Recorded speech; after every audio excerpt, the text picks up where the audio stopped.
Okay, as promised, I'm making another video for the Unit 5 review. You're in my guest bedroom yet again. Welcome back.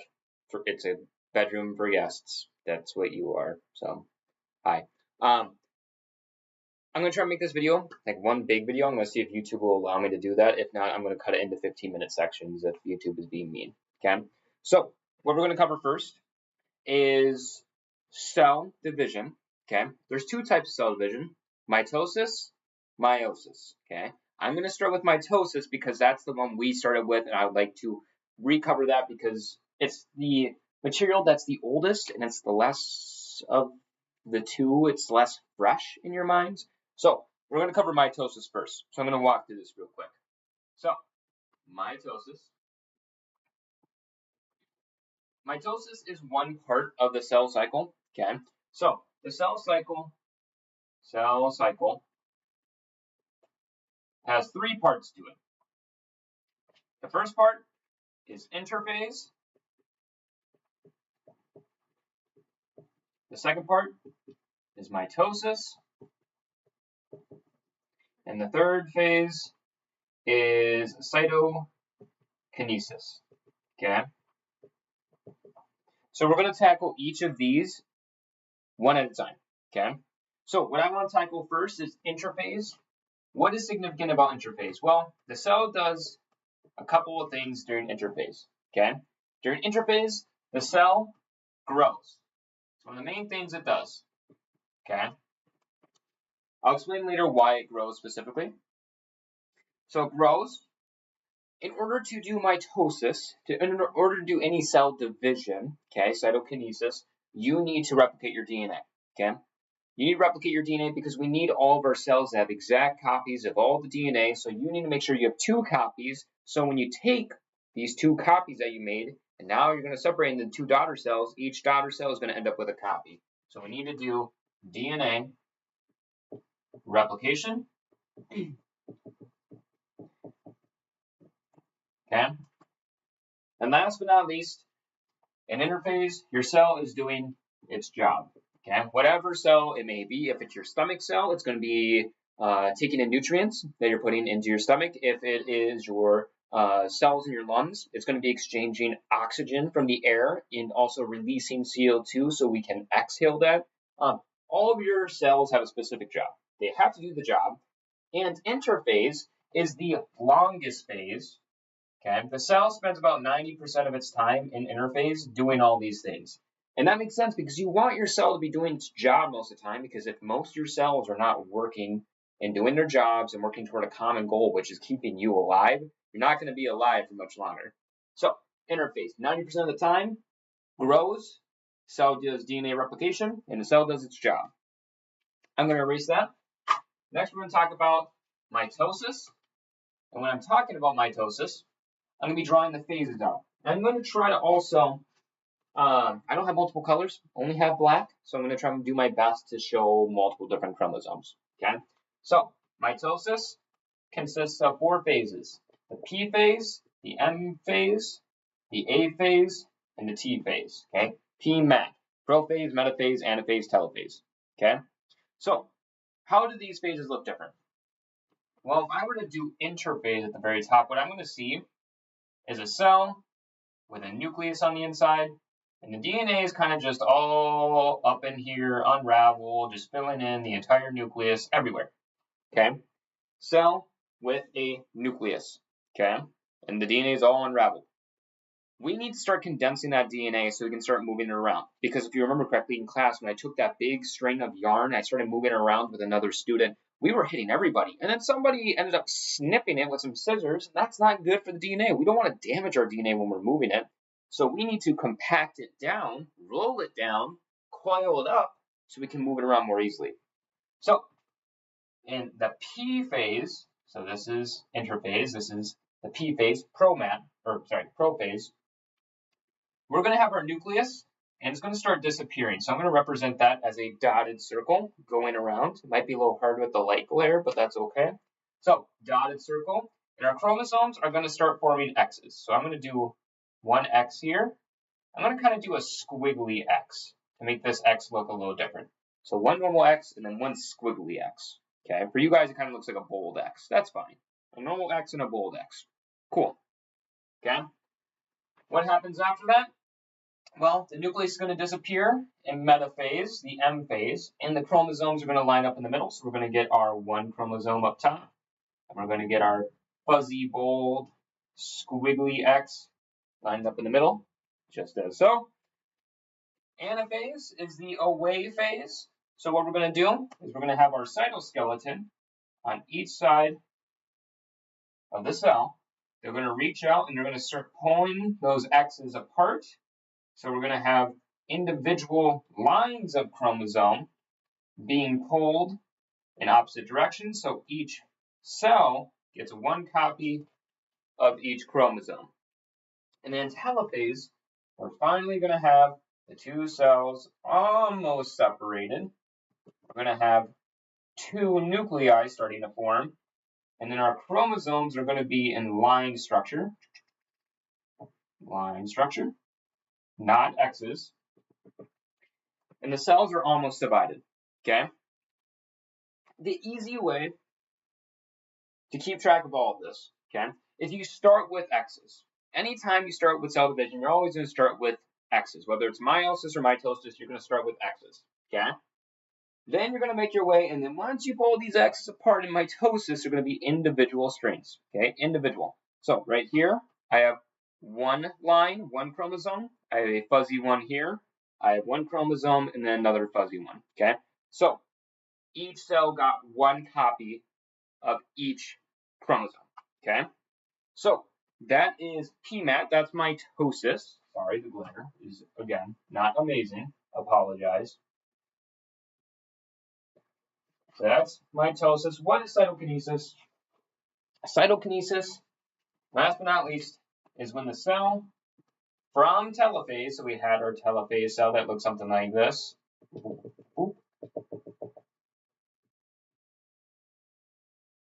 Our two different chromosomes. Cytokinesis is when those cells actually form into two small daughter cells.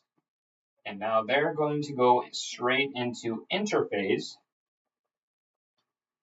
And all their DNA is unraveled all over the nucleus. Okay? This is called the cell cycle because when you do interphase, you're going to go into mitosis. From mitosis, you're going to do cytokinesis. Once you're done with cytokinesis, you're going to go all the way back to interphase. You're going to keep doing this in loops and loops and loops if your cell is healthy. Okay? Now the question is, why do we grow in interphase? It's because when you produce your two new daughter cells, well, if you take one really big cell in the beginning, and then you split it into two cells, these two cells are going to be smaller. Okay? They're going to be essentially like children's cells. They need to grow up so they are like parent cells, full grown. So that's why in interphase we do the growing. So that covers a lot of mitosis and some of the basics of the cell cycle. What I would like to cover next, before I hop into meiosis, is your chromosome structure. Because this is something that we practice with a little bit, but I think people would kind of get this messed up if I give you a test on it, let's say on Thursday. Crazy. If I use this video for future classes, your test may not be on Thursday. Let that be known. Okay. This is recorded on March 4th, 2025. Okay. So, chromosome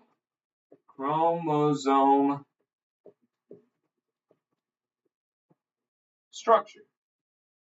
I'll just do struct. Chromosome structure. If anything, I can also talk about DNA right now. That's crazy. Okay.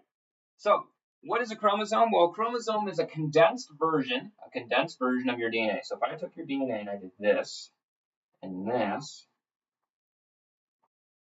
and I made all the bonds here. So this is DNA.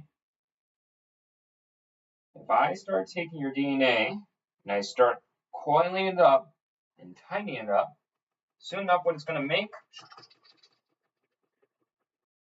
is a big old line like this. If I keep coiling it up, this is essentially a chromosome, okay? We take the DNA and we tighten it all up, and as we bundle it up over here and we keep bundling it up, we make a chromosome, okay? For simplicity's sake, instead of having a big scribble right there, I'm just going to redraw this as a single line.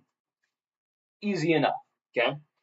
So when you're talking about a single bundled up DNA strand, that is called a chromosome. Sorry, my whiteboard is bouncing off the wall.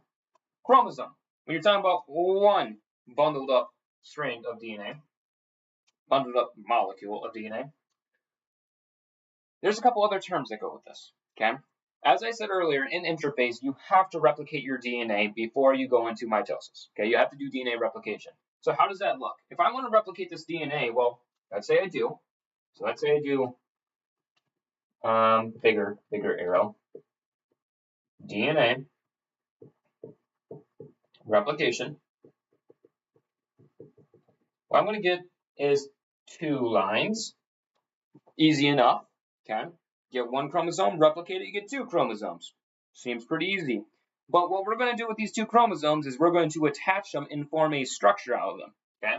So we're not going to have them as individual chromosomes. When we start moving them around, we want them in their X shape. Now, many of you draw your X's like this. That's an X. Yeah, you're not wrong. And they get attached in the middle by a little piece here that we'll go over. But that's not 100% accurate. That's not actually how it looks. I know your popsicle sticks that we use in class look like that, but this is actually how they look. So that's wrong. I'm going to do the more accurate chromosome structure. What really happens is one of your chromosomes, let's say the original, this one here, let's say this one actually bends and kind of has like a C shape to it, almost like a C shape, like a reverse C. The new chromosome that you make is going to also have a C shape to it, and they're going to kind of bend toward each other, and then in the middle you're going to attach them. So realistically, if you, I'm gonna like star pose. If I'm an X, I'm an X. This arm and this leg are actually part of the same chromosome. All through here is the same chromosome. All through here is the same chromosome. So really, the same side, the same side is the same chromosome, okay? So the same arm and leg are the same chromosome. These are exact copies of each other. So what we call these 2 chromosomes together, since they're exact copies, we call these sister chromatids. Sister chromatids, okay? We're using that terminology of the female familial terms, sorry. Because, for example, in mitosis, we produce 2 new daughter cells. There's no such thing as son cells. So we produce 2 identical daughter cells. When you make an exact copy, an identical copy of a chromosome, we're going to use the same term, but instead of daughter, we're going to use sister chromatids. What is this piece right here that's connecting them? This is called the centromere. What that does is it connects your 2 sister chromatids so they stay together. Okay? Chromosome by itself, when there's 2 chromosomes and they're the exact same, they're just copies of each other, sister chromatids, and they're attached by a centromere. There's one last type of chromosome I need to go over. You have 2 sets of all of your chromosomes, and the reason you have 2 sets is because all of you guys came from 2 parents, okay? 1 mom, 1 dad. So let's say I'm talking about this chromosome, okay? Normal straight chromosome. Let's say I'm talking about this other one that kind of looks a little fuzzy. I'm going to say this is my dad's chromosome because my dad's a fuzzy guy. Hairy man, I'm saying. He's a hairy feller, okay? This is my mom's chromosome. Mom. This is my dad's. When you're talking about your mom and dad's chromosomes together, these are the same chromosome, but this one came from mom, this one came from dad. They're the same chromosome, but they just came from 2 different people. Your 2 different parents. We call these homologous chromosomes. So they're homologous. Even if you do DNA replication,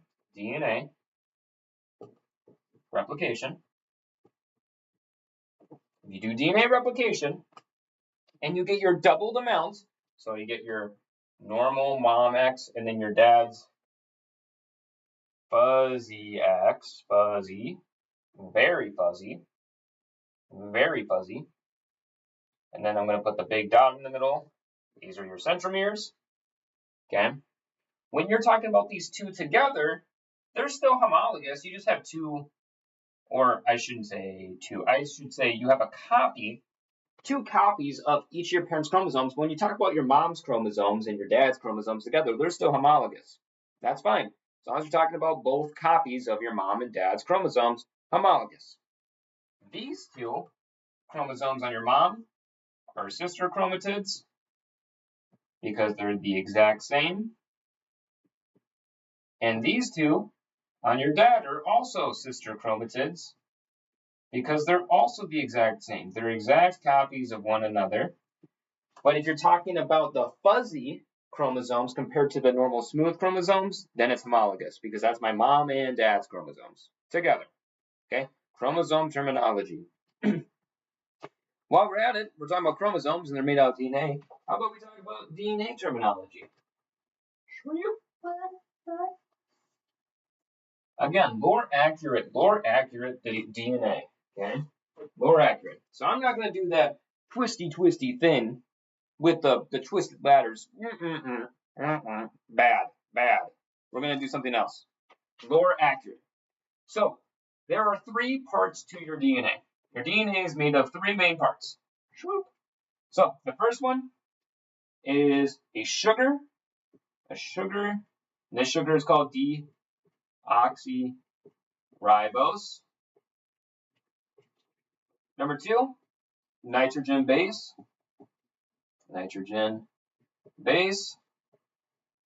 That's your A, T, G, and C. And number three, last but not least, you have your phosphate.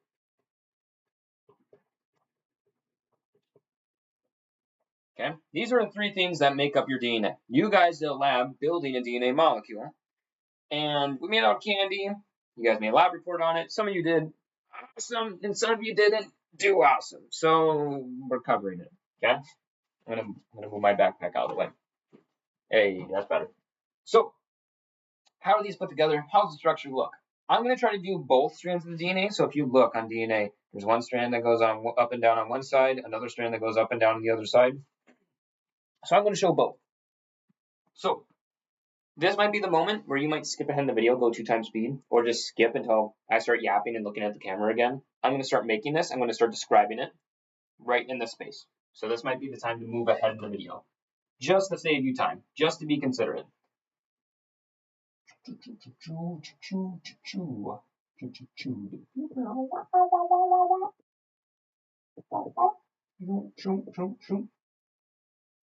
if you skipped this part, you would be missing out on all my sound effects.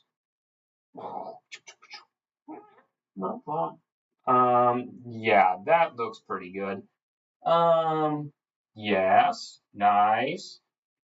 I should scream randomly if you're scrolling through, so then, like, your parents will hear you, like, watching this video at night, and then they hear you scream, and they think you're watching a horror movie. And then they'll come in and be like, I thought I told you to go to bed. And you're like, I'm studying. And then they're like, no, you're not. And then you get grounded. I'm not your enemy. I'm a villain, not a monster. Okay. I'm just yapping.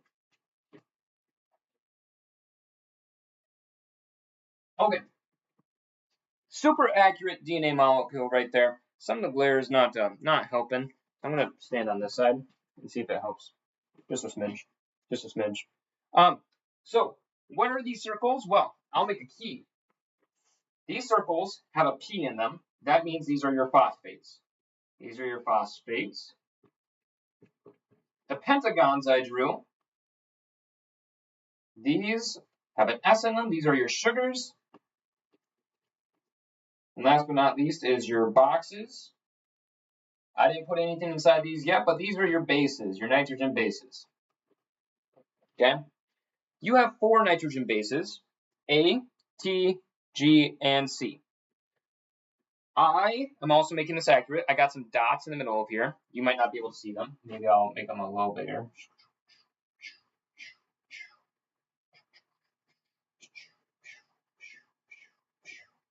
Okay, they're a little bigger. So I have two bonds in between here. Not that you need to know this, but your A's and T's bond together. That you do need to know. But the reason they bond together is because they have two weak bonds that hold them together. Okay, the two bonds aren't super important. I'm just telling you that just for more information. But down here, we have three bonds, so it can't be an A and a T because A and T's have two bonds. So this must be your G and C. Your G and C bind together. Okay. With this being said, your phosphates and sugars are always on the outside strand of the DNA. They're on the outside, and I made super solid lines between each of these sugars and phosphates because these are strong bonds. Okay, strong bonds means they can hold up and they can get protected. Not get protected. They are doing the protecting. What they're trying to protect, these sugars and phosphates on each side with their strong bonds, what they're protecting is the code in the middle. Okay, your A's, T's, G's, and C's, that's your genetic code. It codes for everything that you are, and you don't want that getting damaged. You don't want your bases in the middle getting damaged. Because if they get damaged, that's called a mutation, and many mutations don't actually do anything, but there's a small chance they could do something good, but there's more likely of a chance they're going to do something bad. Okay, so we don't want our code in the middle getting damaged. That's very bad for us. As well as, I would like to highlight these weak bonds yet again. Okay, we have weak bonds in the middle of our DNA molecule, right here, inverted controls. We have weak bonds. The reason we have weak bonds is we want the strands, these two strands, so we have one strand here, one strand here. We want them to stay together. We don't want our DNA to float off and then have our code exposed to the open environment. We want the code to stay in the middle, protected. So we want these bonds here, these weak bonds, hydrogen bonds. These are weak hydrogen bonds. But we want to be able to replicate our DNA whenever we want to. Okay? So when we try to replicate our DNA, we'll take an enzyme that will actually come through and break these bonds. And it can do it pretty easily because these are weak bonds. They're weak bonds. Weak things are meant, in a sense, to be broken. So we will cut down the middle of the DNA strand, between the middle of the two DNA strands, I should say, down the middle of the DNA molecule, and we're going to open up this code so we can actually read it and copy it. Okay?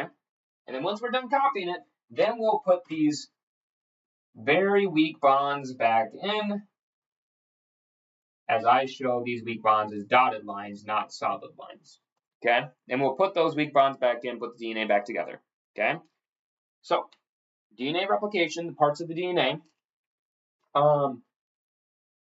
The runs of the ladder, so this kind of looks like a ladder. If I were to continue it, it would look like you can climb it like a ladder. Your runs of the ladder, your base, sugar, and phosphate all together are called one special thing. So when you have a phosphate, sugar, and base in the middle bound together, this is called a nucleotide. Nucleotide. And all a nucleotide is one half of a run. So here's a nucleotide here. Here's another nucleotide here. When you put these two nucleotides together, you get one run of the ladder. You get one step. Here's another nucleotide. Here's another nucleotide. Another step in your ladder, another run. Okay. So far, I've drawn 4 nucleotides on this ladder. I have a free phosphate up here, and I have a free one over there. I can make another nucleotide up here and right here too. Okay. And this goes on for millions and millions and millions of steps to your ladder. Okay. Your DNA is very, very long. DNA structure. We talked a little bit why the weak bonds are weak and how that helps with replication. The parts to the strand of DNA, why we want the code in the middle, why we want it protected, and what is it called when you change your DNA when you don't protect it properly. That is called a mutation. Lovely. Next, on the chopping block, do I want to cover cancer or meiosis next? Those are the last two. Cancer is a lot easier to talk about. Meiosis, not so much. So maybe I'll save meiosis to the end. Cancer. Cancer. what is cancer? It is, number one, first bullet point, uncontrolled cell division.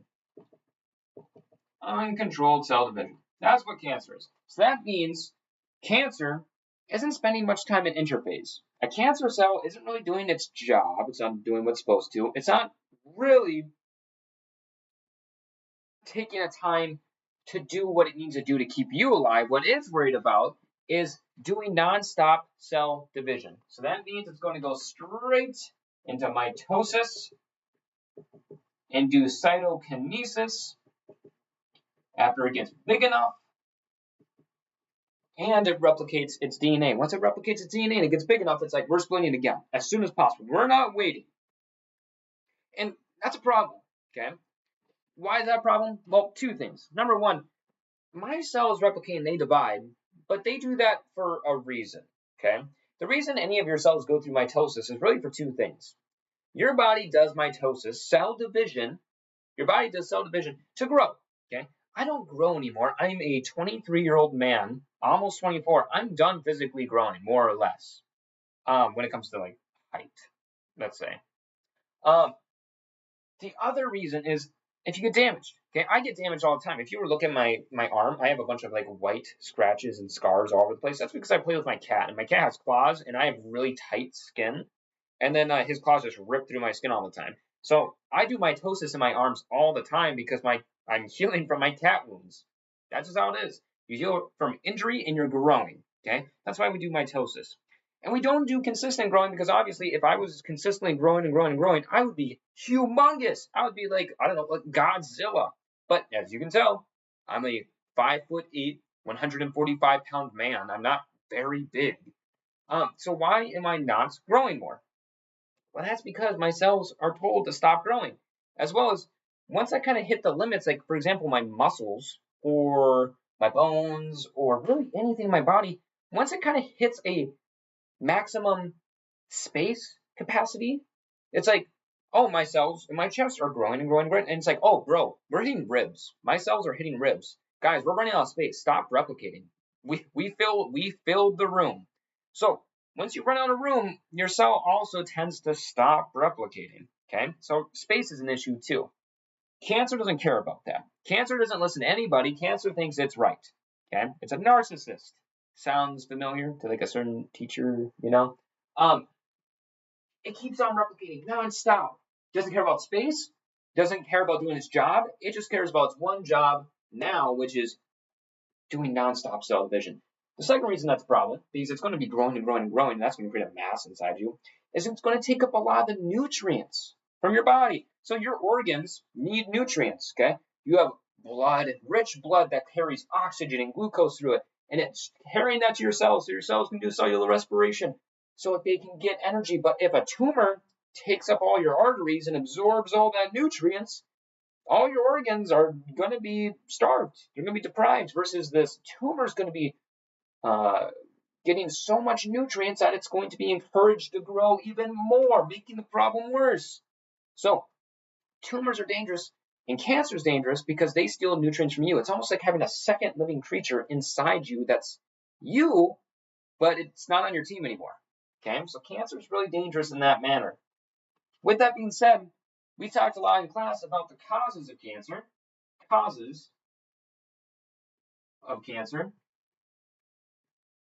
And you guys listed so many things. You guys listed like sunlight.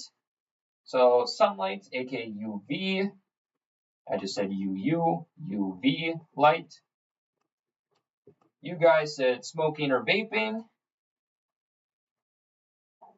You guys also said it depends on your environment, where you live.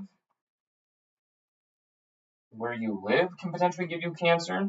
If you're in a sunnier environment, if you're in an area with a lot of smog, heck, I mean, extreme example, but if you live in Chernobyl, if you live in the outskirts of that, a lot of radiation over there, might get cancer. You guys also talked about you can inherit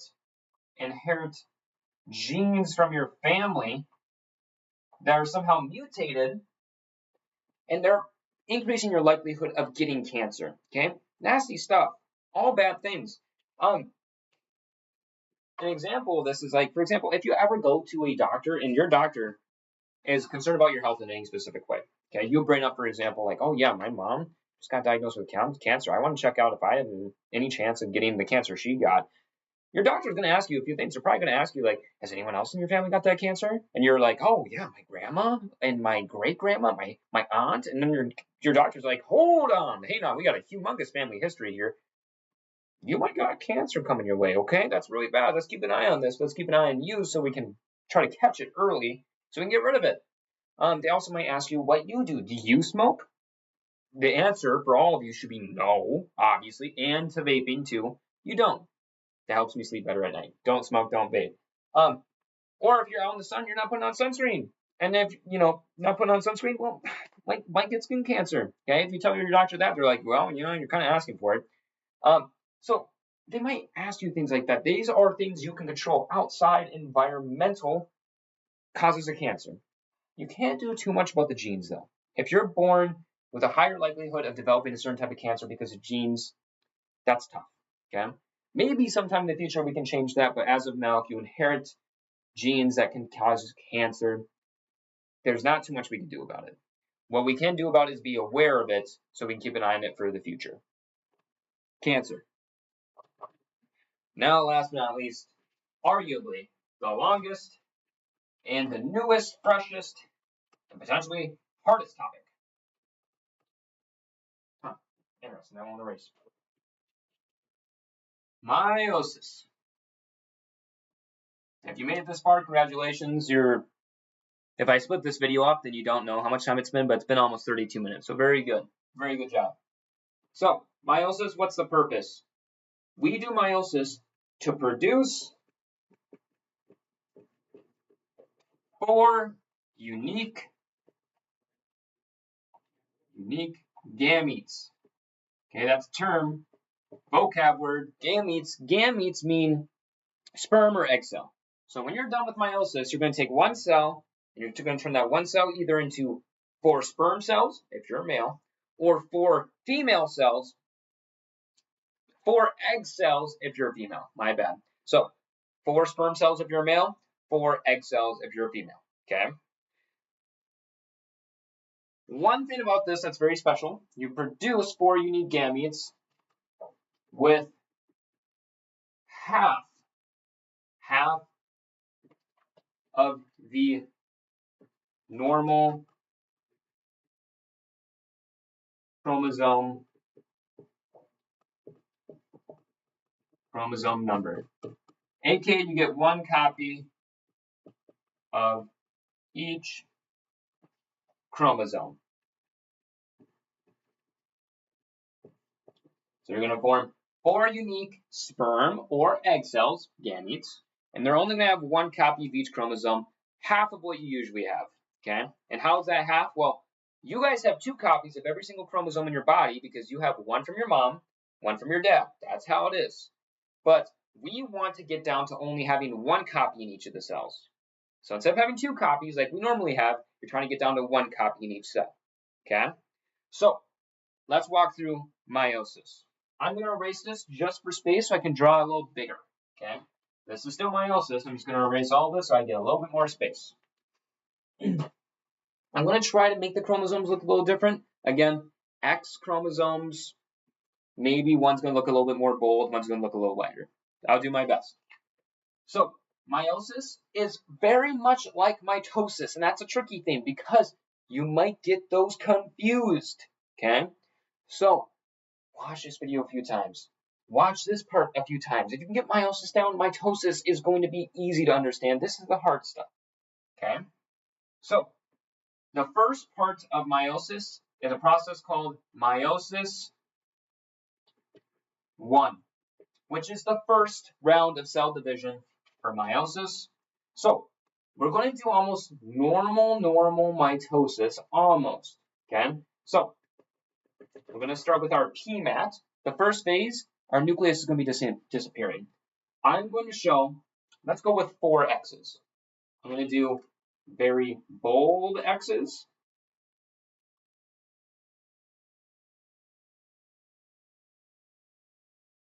and I'll do normal x's.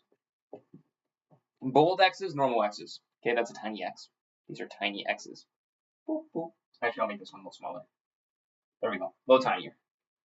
Next, we're going to line up our chromosomes in the middle, but this is the first difference in meiosis. Okay, usually you guys would line up all the x's, so they're essentially looking like this: 1x, 2x, 3x, 4x's. You line them all up in a single file line. That's not how it works in meiosis. In meiosis, what you're going to do is put the same exact chromosomes, okay? So the same exact chromosomes next to each other are the same size, okay? So for example, I have my bold chromosome here, which, if you remember earlier, I said the bold fuzzy chromosome is my dad's chromosome. And I'm going to put my mom's chromosome next to it. And then again, I'll put my mom's smaller chromosome down here. I'll put my dad's fuzzy one actually on the other side, just to make it a little different. Okay? But here's a special thing that happens, okay? We want these 4 daughter cells, these 4 gametes, these 4 sperm/egg, we want them to be unique, okay? Right now, we're kind of following the same process a little bit. So this is how your cells make sure they're unique. You see these fuzzy X's as fuzzy chromosomes, and you see the normal chromosomes. What these chromosomes do, essentially, they go up to the chromosome of the same size, okay? So big chromosome, small, small. They'll go up next to each other, and they'll swap a little bit of their chromosome, okay? Swap a little bit. So actually, my dad's chromosome up here, the big one, is actually going to get a normal piece that sticks out right there. My mom's chromosome right here is going to swap over her piece, and now she's going to get a bold piece right there, okay? Same thing with the small one. The small chromosome, one bold piece right here, and then down here, one normal piece, okay? They swap. That's called crossing over. I don't need you to know specifically when crossing over occurs in these phases, but I need you to know that it happens in meiosis 1. Meiosis 1, crossing over happens during prophase and the metaphase, okay? So prophase crossing over occurs, and now you can see it. You can see how a little bit of my dad's chromosome is on my mom's. You can see how a little bit of my mom's chromosome is on my dad's chromosome, okay? And you do that for both. We're going to separate the chromosomes. And when we separate them, they're going to be pulled apart, but they're going to be in their X forms, okay? So they won't be pulled away as individual sticks. They'll be still as X's. So here's one. And then here's this one. And here's the other one.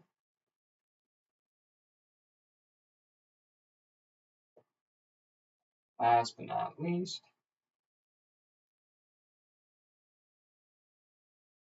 so they're going to be pulled apart as X's, not as individual lines. They're going to stay in their X form as they get pulled away. And then what you're going to form at the end of meiosis 1 is almost 2 cells, and each cell is going to have 2 X's in them. And if you notice, none of these X's look quite the same to the other. And that's on purpose, because we want these cells to be unique compared to one another. We want them to be unique, okay? That's the goal.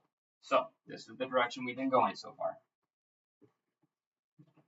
Now here's the fun part, because now I get to do 2 sets of cell division for this part down here. So that's meiosis 1. That means we're going to move down here. And down here is going to be meiosis 2. If you notice, I didn't put a nucleus around these chromosomes because we're still going to be moving them around. We got a second round of cell division. So why put nuclei around these chromosomes when we're going to be moving them some more? So I didn't put nuclei around those chromosomes for a reason. So now we're going to have 2 cells. One right here, and they're going to kind of just still be floating around. Okay, no specific spot for these as of yet.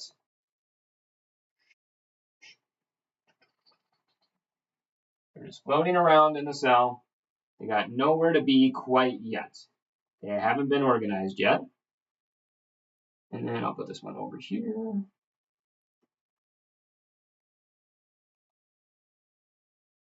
Okay. Next, we got to start lining them up in the middle. So I'm going to do this. I'm going to stack them like this. And then one X is going to be on top. I'm sorry if this is taking forever, but I want to make sure we're doing this in detail. I want to make sure you guys get a good review for the test. And then the other one is down here. And then we also have this guy right here.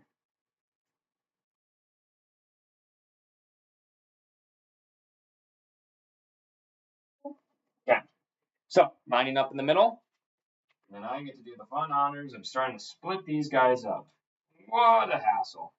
So, your cytoskeleton, just like up here, is going to start ripping them apart, but instead of having them being ripped apart and moving as X's to each side, now we're going to rip apart the X's into individual strands. So, I'll get these into individual strands for you. So, one is going to look like this. And then that one is going to look like this. And then we're going to have one that looks like this. And then one close. Kind of takes some thinking if you were to do this. This takes a little bit of thought to do this right. And then a short. And then we're going to go long and then a short. And at the very end, you're going to produce two cells that are nearly done with their own cell division, meiosis 2. And these ones will actually start to form their nuclei because they're going to form 4 individual cells and we're done replicating and duplicating. So one is going to look like this. And this. One's going to look like this. And this. One is going to look like this. And last but not least, one is going to look like this.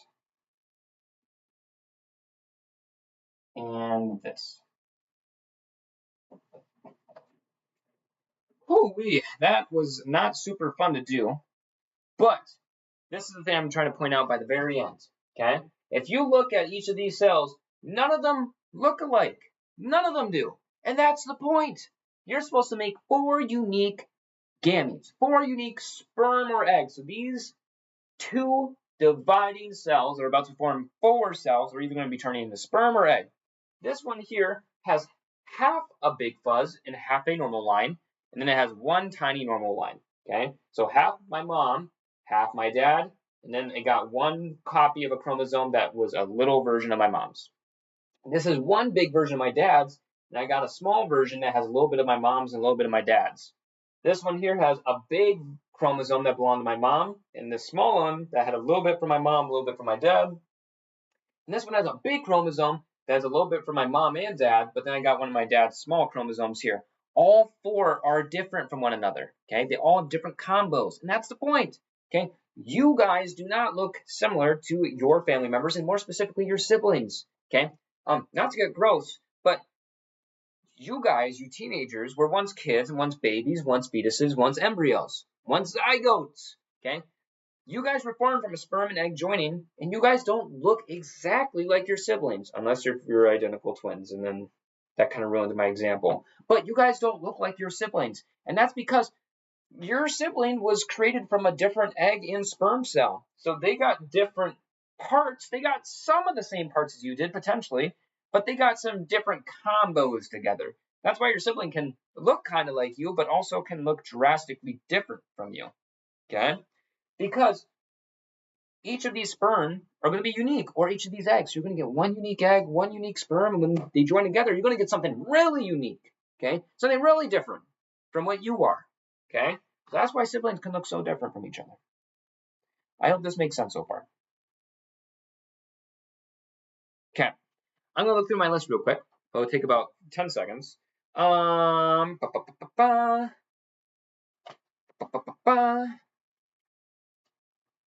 Just one.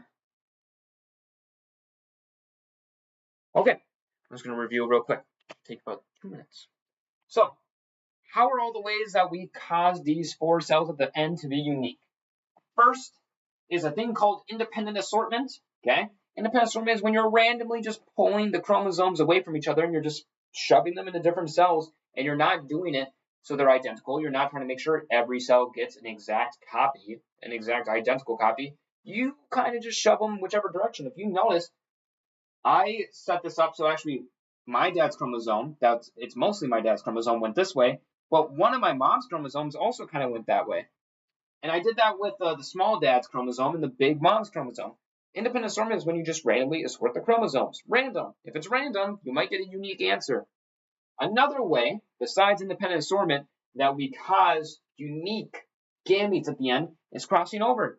If we randomly just exchange some of these chromosomes and chromosome genetic information between your 2 X chromosomes, between your homologous chromosomes, you're going to get some unique outcomes, okay? Unique combos. So crossing over, switching a little bit of your parts can also cause unique gametes, okay? Last but not least, most importantly, what's the last thing that can also potentially give you unique gametes? Fertilization. Okay, fertilization is when one sperm meets with one egg, they meet and they make a new unique person. You have these unique sperm that was caused from independent assortment in crossing over. You're going to make some unique sperm. You're also going to make some unique egg. And these unique sperm and egg are going to meet and make something that's twice as unique. Okay, fertilization, the essence of sexual reproduction. But there is one caveat, asterisk. There's another thing that can cause unique cells, and that's mutation. If you get mutated in any way, your cell is going to be different from the others, because if all your cells are the same, but one gets mutated, well, now this cell over here has a different code compared to all these ones over here. This one's unique now. So mutation also counts within that as well. With that being said, I would recommend studying your model, studying your vocab, looking over the cell cycle, looking over this video. I'll see if I can post this as a 48-minute review. But I apologize that's so long, but I wanted to go in detail. I want to make this good for you guys. Go 2 times speed. Go 1.5 speed. Speeds it up, okay? But go over it. Do the review. I'm sorry for the virtual day. I wish I could be in person so I can go over all this together. But this is probably going to be more handy for you guys because it will be there whenever you need it, okay? So I wish you guys luck on the test. I'm looking forward to grading them.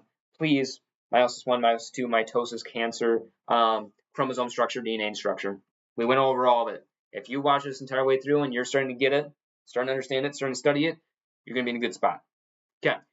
Thank you. It is currently 8:16 p.m. I'm going to go eat some boneless wings. Okay. Go bye.